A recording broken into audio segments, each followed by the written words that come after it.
What's up, you guys? Welcome to Legacies, your podcast brought to you by For Our Impact Initiative. I'm Viviane Kutov, and I'm the initiator of this concept. Today, we have a special guest with us. We have an amazing lady, and I'm just going to give a lot of details about her, and then we'll let her come in and tell us exactly what she's doing. So her name is Haby.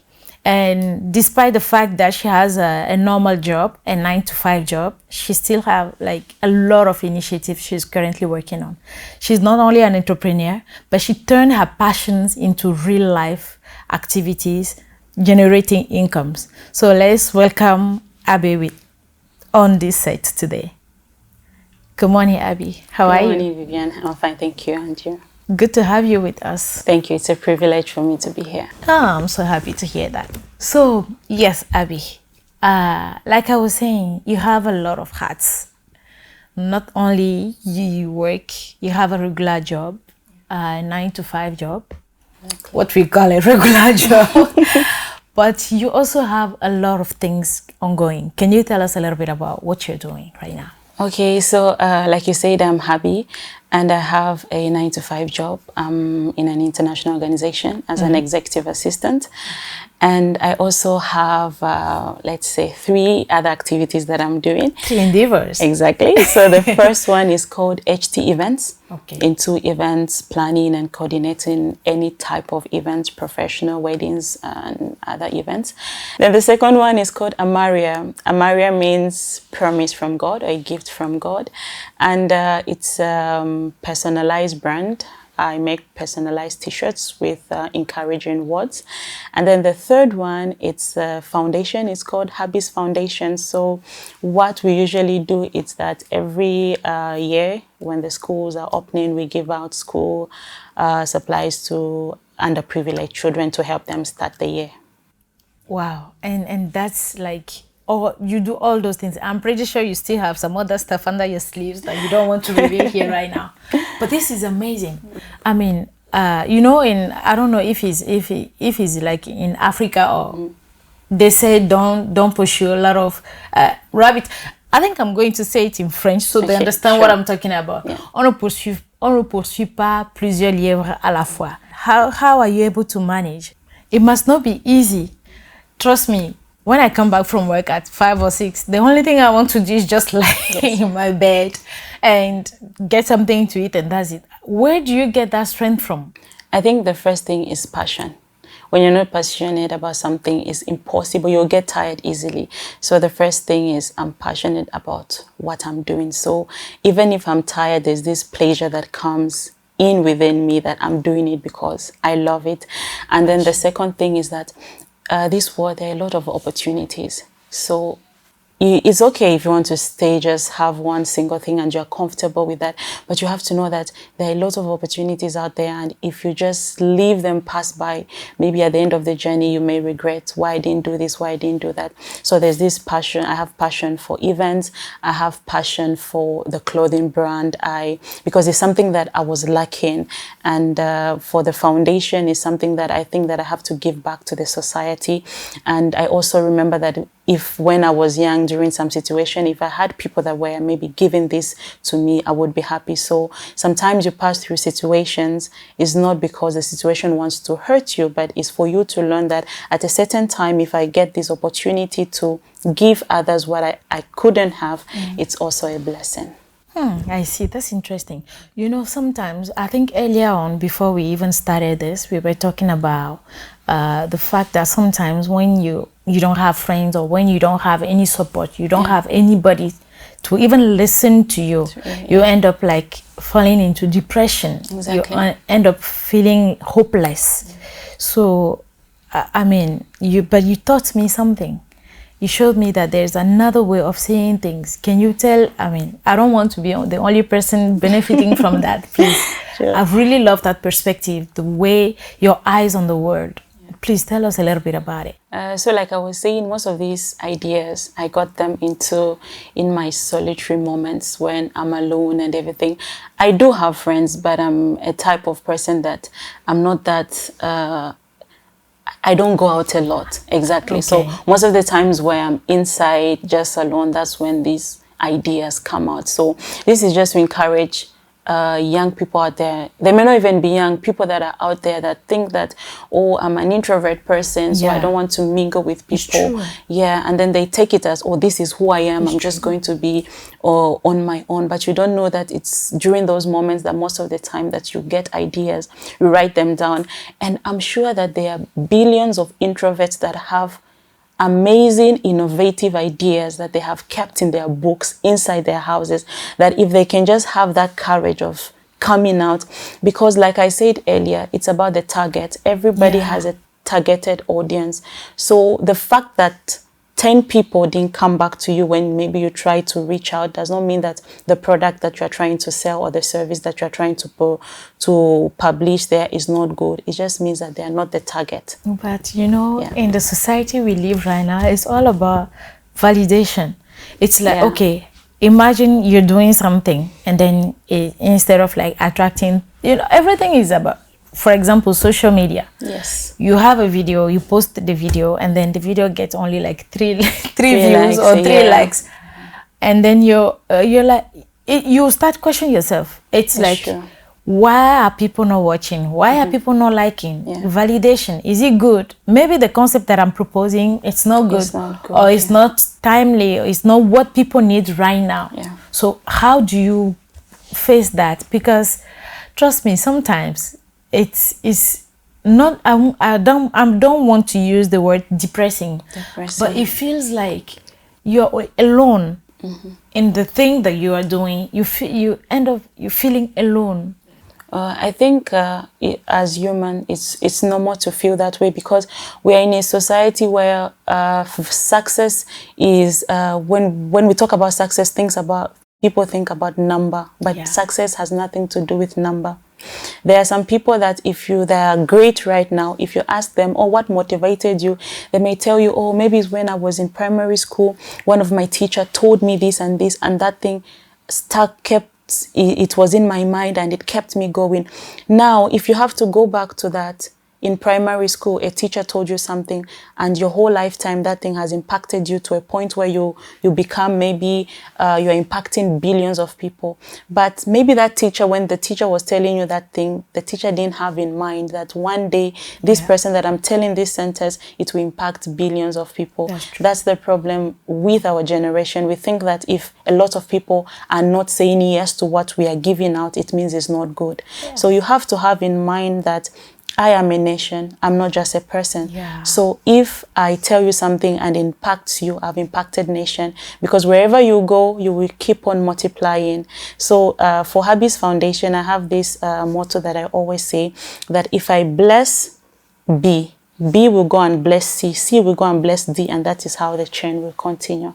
That's amazing. That's extraordinary. Honestly, I just learned something new. I am not a human being alone. I'm a nation. Exactly. So thank you very much for this first the first part of this discussion. So don't leave. We're coming back. We're here on Legacies with Haby. We'll be back in a few minutes.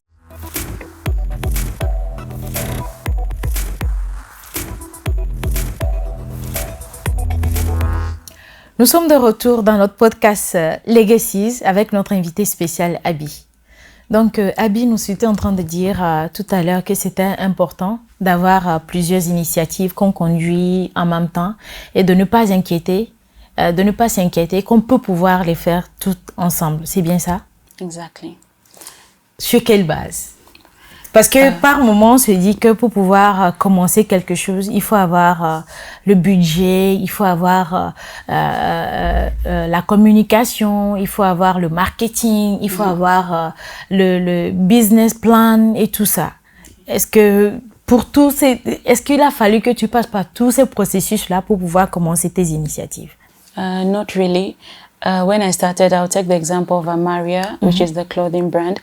I remember I had planned that I wanted to launch it on my birthday. So before then, going to the supplier, trying to get the good quality of the t-shirts and everything. At that time, nothing made sense. And I had a lot of things to do, and I was alone because it's a vision that I had for myself, and I wanted to launch it before I would try and have partners and everything. There were a lot of things things that were not ready. I remember the first time that I started, I had not finished yet with the branded the bags that I wanted to use and everything. But the thing is just start, because mistakes are the best experience that you can ever have. And if you want to learn, if you want to start business, be ready to do mistakes. Be ready to do things in the way that you are not supposed to do them. And it's with those mistakes, those errors, that you will learn to perfect yourself. So I just went ahead. I printed out the t-shirts that I wanted to print out. There were not a lot, but I just said, let me just start. And I remember publishing them on my birthday.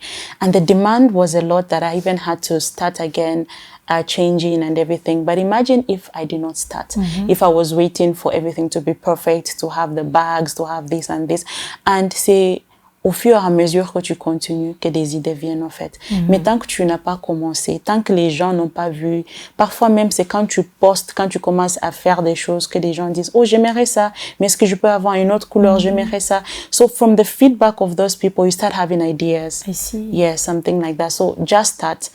The people that are ready to receive it, they will receive it. And then from there, from the mistakes that you will do, you will know how to handle it. You will know what to change. You will know how to innovate.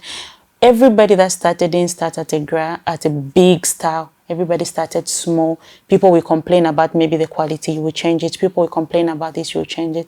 And then at last, you'll have great things. But the wrong thing is just sitting down and saying, I need this, I need that. Start with what you have. Then when you start, because I remember for HT events, my vision is not just to be gathering 10 people, 11 people. I want to go beyond that. But what did I start with? I started with being with friends. I remember I'll create groups and I tell my friends, we're going to gather here, we're going to talk about this.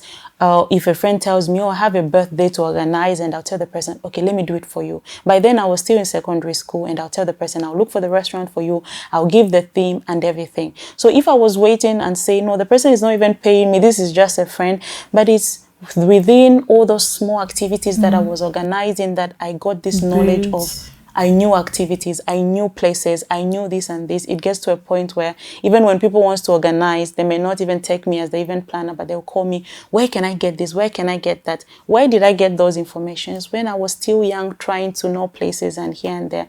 So it's not to tell people not to plan, but yes, it's good to plan, but please start with the small idea that you have, because if you delay, another person will start and it will be the regret of your life. Right, exactly. It's true. But there's one thing you said that piqued my attention. It's, you said when you were in secondary school. Yeah. You know, most of the times when we are in secondary school, I would say in our Francophone countries, you don't do anything else apart from going to school. They don't teach you that, oh, you can start things, you can have a vision, you can try some small things. Even trying to go to, in my country, for example, in Togo, what young girls used to do is that they will go and try to learn how to braid hair, how to do nails. And those things, you don't need to finish your studies before you do that. But by the time, when you start those things, by the time you complete your studies, you already have some kind of experience. Exactly. Right? Yes. And this is something that we don't really, on ne capitalise pas sur ces choses-là. On pense que ce n'est pas important. On pense que non, c'est une perte de temps. On va à l'école, il faut se focaliser que sur l'école. Mais tu as dit une chose aussi qui m'a beaucoup plu. Peut-être que tu pourrais le redire aussi pour nous. Tu as dit que tout le monde n'est pas appelé à travailler dans des bureaux. Dans des bureaux, exactement.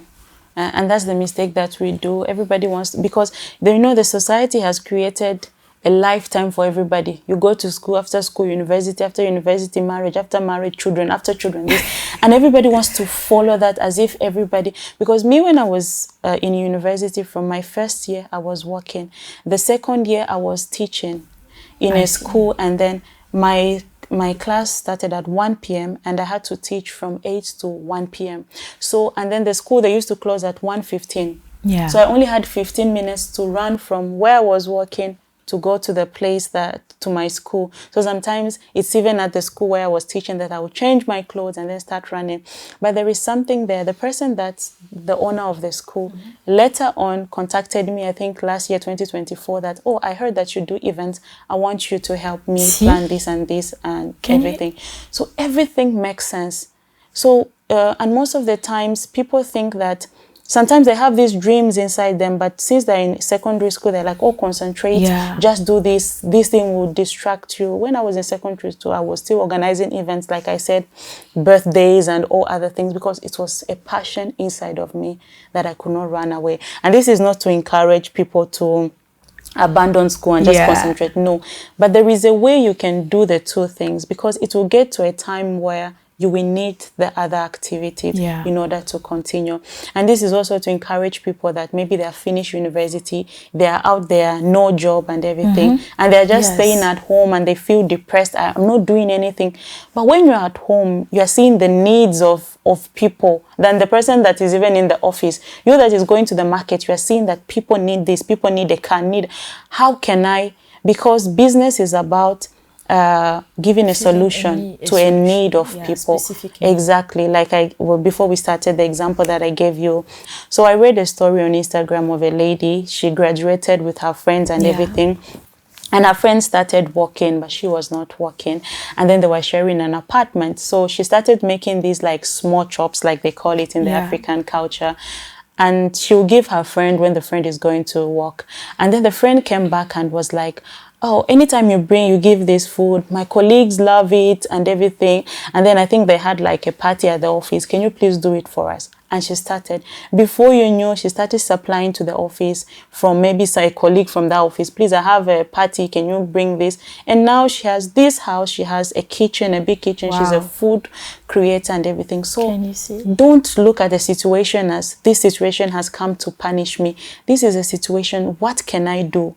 In this situation when I'm not going to work, I'm not doing anything, what can I offer to other people? Because if all of us are in the offices, who will be cleaning our houses? Who will be delivering food? Who will be the drivers to take us to the office? Like, so you must not see every situation as a way of trying to provide a solution. It's true. I mean, thank you very much for the insight and especially the advices.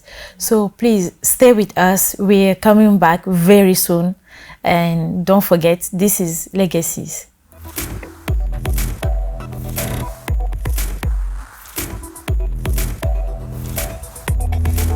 Nous sommes encore une fois de retour pour cette dernière partie de notre podcast Legacies avec notre invité Haby. Donc Haby, merci beaucoup pour les conseils que tu nous as donnés. Il y a une chose que je voudrais dont tu nous parles un peu, c'est ton initiative pour les femmes. Bizarrement, quand j'ai commencé cette initiative pour un impact, je ne savais pas qu'il y avait autant de femmes qui voulaient faire des choses pour aider d'autres femmes. Exactement. Je suis très contente que tu m'aies parlé de ton initiative. Est-ce que tu peux nous parler un peu de ton initiative, ce que tu voudrais faire et bien sûr, les autres choses d'avenir, les choses juteuses que tu as prévu faire. Exactly. So my plan or my vision is in terms of events and everything. I see myself maybe in years or even this year, we never know, where women gather together pour s'épanouir. Far from the house, far from the normal daily activities. Because like I said, there are many people out there, they have these great, huge ideas, but they only need a platform where they can come and share these things. And I think every woman has something to share. Every woman has a dream inside them, but because of motherhood, because of work, because of activities, it's as if y a ces rêves qui sont en train they are just like burying all these dreams and they're just forgetting them. So my dream is to have these platforms where even women that are in their 50s, 60s, maybe they had a dream in their 20s where they abandoned the dream and thought that, it's already too late, why they can come on this platform with other women and just share these ideas. Is it going to be like in a way of workshops or how? I think it will be, my great idea is to just have this beautiful house, far from anything that will remind them of the office or everything, where they can just come and then cook together, eat together, wash together, play. Like it's during those activities that they'll be able to discuss and everything. It can be a 3-day out build a community. Exactly, just building these communities, and then everyone will come, bring 1 or 2 ideas, and just far from everything that they usually do. Yeah, I mean, this is really exciting, but it's bringing me back to something you organized a few years back. I can't remember, I think it's a couple of years back. You organized, it was a summit or I don't know, a get-together for entrepreneurs, right? Yes. Yeah. And it was only ladies. Exactly. I think I remember the picture clearly, and I was like, oh wow, she's able to do this. This is amazing. Like, so it's kind of like a continuation. Of this, right? Exactly. Okay. Yeah, so like I had said, if I didn't start that small one, I don't think I would have had this idea. Because it was when I organized that one that everyone was like, oh, I wish I had this thing, I wish I could have this thing, even if it's every Saturday where I can just go and meet other women and just talk about everything. And like, for example, young moms where they can just go and learn from other women, older women, what can they teach to young, just a place, a platform where they can just come and just share their thing. But if I didn't start that way, I don't think I could have had this idea. So if I have this idea of expanding the partnership, expanding the gathering, I don't think I will get there. So this is my vision and this is my legacy. Yeah, this is her legacy. So thank you very much, Haby, for the time. Thank you for being on this podcast with us. And thank you very, very much for all the tips and the advices. My takeaway is that whatever you have in mind, just start. Exactly. Don't wait to have everything, figure it out before you start. Just start. And I'm sure something is gonna get out of it. So thank you very much. It was Legacies, and we were here with our special guest, Haby. So stay with us, share this with everybody, follow us on our pages, and then we'll see you in the next episode with another amazing, extraordinary Amazon lady for a new story. This was Legacies.